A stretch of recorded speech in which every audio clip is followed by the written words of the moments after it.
To today's Matchday -1 press conference to preview the Champions League game against Lille. There is a translation service available on this press conference today. If you select at the bottom of the Zoom menu interpretation, you can choose your language of English or French. If you would like a question, please use the raise hand function on Zoom and we'll get round to as many people as we can. We're going to start today's press conference with Moose, Ian Abrahams from TalkSport. Unmute yourself, Moose, away you go. Hi Thomas, how are you? Hi, I'm good. Excellent. Much has been made of the fact that Romelu Lukaku only touched the ball 7 times on Saturday at Selhurst Park. One, are you bothered? And secondly, how can you get him to touch the ball a bit more often, maybe against Lille tomorrow? What can I do? I don't know. Well, now we have to deal with it. I mean, there are data out there and the data speak a certain language, so he was not involved in our game. It's sometimes like this with strikers, if they struggle a bit in self-confidence, if they struggle a little bit to find the space and to get involved against a good defensive side. It can be like this, and this is of course not what we want, and of course not what Romelu wants, but it's also not like it's not the time to laugh about him and make jokes about him. He is in the spotlight, of course, and we will protect him because he's our player. Nick Purewell. Hi Thomas. How are you fixed on the injury front? Are any of the guys who you've got doubts over? Is anybody available? Obviously, like Callum and Cesar and how Mason and Reece James getting on as well? Aspi looks much better than Callum. To start with these two, Callum did not train yesterday. Aspi trained and has no reaction. So if it stays like this, which seems to be, when it stays like this, he's available for tomorrow. Mason did a very good individual session. I think he will try to come back to team training today, but he was out a little bit, maybe too long to start. But perhaps he is involved in the squad. But we have to. He had not trained with the team yet, and Reece is still out and Chile out. Christophe Lemis. Oui, bonjour Thomas. Bonjour. Est-ce que vous m'entendez bien? Oui, très bien. Formidable. Je voulais vous poser une question à propos de Thiago. Je voulais savoir s'il arrivait tout simplement encore à vous surprendre. Et aussi, est-ce qu'il y avait des choses qui ont changé dans vos rapports? Évidemment, il était capitaine à Paris avec vous, mais il n'est plus que Chelsea. Est-ce qu'il y a des choses différentes que vous attendez de lui, que vous voyez, enfin, voilà, dans vos relations et dans ce que vous attendez de lui? Est-ce qu'il y a des choses qui ont changé depuis Paris? Honnêtement, la connexion était très mal. Je n'ai pas compris, je n'ai pas attendu toutes les questions. C'était de Thiago, mais et un peu plus, c'est un peu trop vite. Est-ce que vous pouvez penser la question encore? Oui, bien sûr. Je me demandais tout d'abord si Thiago arrive encore à vous surprendre. Et deuxièmement, est-ce qu'il y a des choses qui ont changé dans ce que vous lui demandez, dans ce que vous attendez de lui entre le PSG, où il était votre capitaine, et aujourd'hui? Mais bien sûr, les circonstances sont différentes parce que c'est un nouveau club et il y a des règles, il y a une atmosphère différente. C'est normal parce que tous les clubs ont une atmosphère spéciale et c'était une atmosphère spéciale à Paris et maintenant c'est le même à Chelsea et le club de Chelsea, ils ont une mentalité aussi une mentalité de gagner, une mentalité d'être fort et de jouer comme une équipe forte avec des joueurs avec grande expérience. Pour moi, c'était Thiago, il était très courageux de prendre une décision de jouer dans la Premier League dans son âge et avec son statut à Paris, de changer sa vie complètement. Et il était formidable depuis son arrivée. Et maintenant, c'est le même. C'est un grand plaisir d'être le coach de lui parce qu'il est un exemple tous les jours. Il est très, très humble. Il est super professionnel. Il joue exceptionnel. On a trouvé une formation avec, dans beaucoup de matchs de jouer avec le 3 en défense et il est super fort en milieu. Ça, il donne beaucoup avec son expérience et oui, c'est seulement bien parce qu'il est super fiable et il est le même gars et j'ai l'impression qu'il aime beaucoup, qu'il a eu le courage de changer sa vie à la fin de la carrière et c'est très impressionnant. Paul Gilmore, Sky Sports. Thank you. Hi, Thomas. Hi. Thomas, the big games keep coming for you at the moment. What impact will the fact you have a cup final and another big Champions League game next week have on the selection this week, and how do you prioritise and manage that? Yeah, not so much in the moment. We don't manage so much. It's about like for us in the moment to keep on going and find our rhythm where we struggle a little bit. Like there's no secret.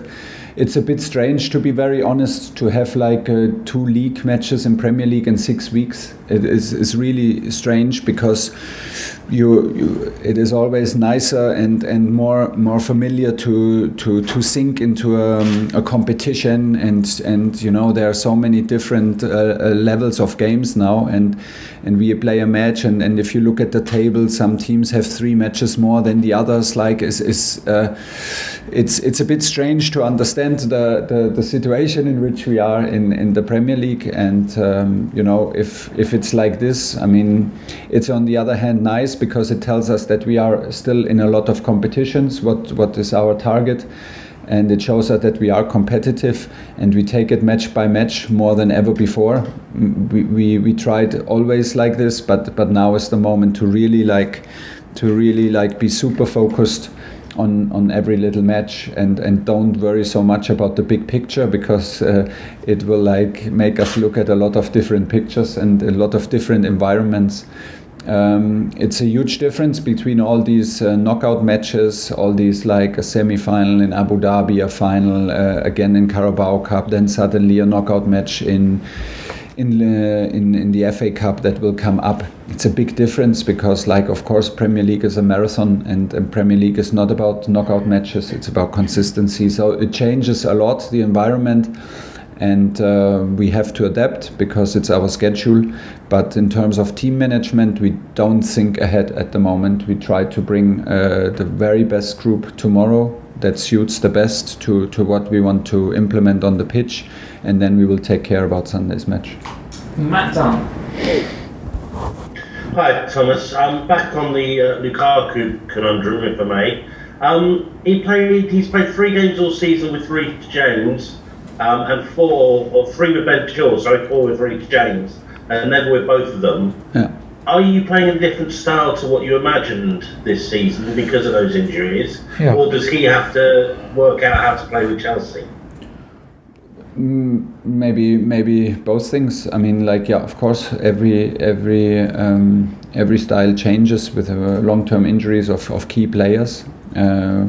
We played many games in the majority of the games in a back 3 with wing backs, and the 2 of the key wing backs are Reece and Chile, who got injured at the peak level, and they had a huge impact into our game offensively and defensively. Regarding Romelu, of course, also offensively with their runs, with their speed, with the penetration and their deliveries.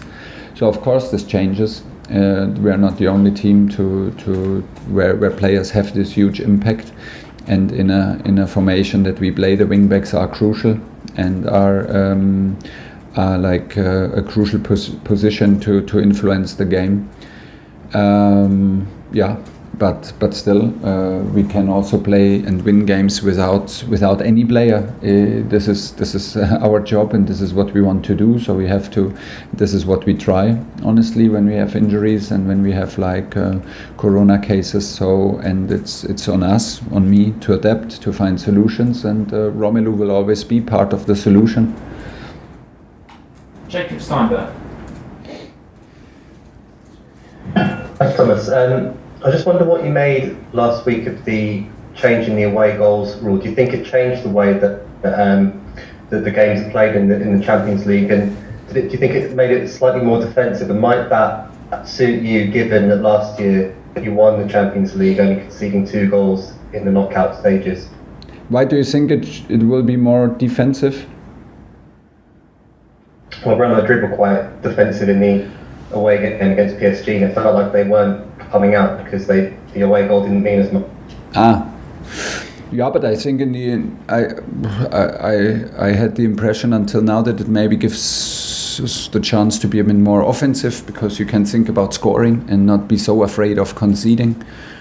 So let's see. When we were asked at the UEFA meeting in coaches, I was like the majority, and I think pretty much all coaches voted and for this change of rule, to make it clearer, to make it more understandable, and I was never. I mean, I liked it because it gave it a kind of an extra edge in doing mathematics throughout the game. I understand that, and it was like also exciting, but at the same time I never fully understood why a 3-1 should be a better result than a 2-0. So like or like worse for one team. This is you can see it from both sides. Maybe it was harder to score 3, and this is maybe a better result than a 2-0, and to have a clean sheet to go into the second game. So. I like it because it's now it's clear. It's I think we maybe end up with more extra time and more penalties, because if you are now in even goals, it will go to extra time and you will not win by away goals. So let's see. We are aware of it, but it does actually, for us, I can just tell you, for us, it does change nothing in the approach of the game tomorrow. We will try to keep a clean sheet. We will try to defend good and try to attack as good as possible. If at all, it changes a little bit in the approach to the second leg, that you don't have to think so much like what happens if we score a goal, how much do they need. I think it's easier to adapt. Let's get the 2 games, get them played, do the mathematics in the end, count the goals together, and if it's not decided, go to extra time. Okay, last 2 for Thomas. John Southall, Varman Osman to finish. John. Hi, Thomas. Hi. How do you see the challenge of Lille? Because I mean, surprisingly, they are struggling, or they seem to be struggling, don't they? In the French league, they're down in 11.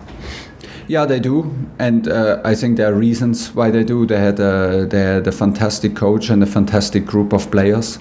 They were very, very competitive when I was in Paris. You could feel that this is a strong group, a strong squad, a very emotional club, very difficult to play at in the stadium.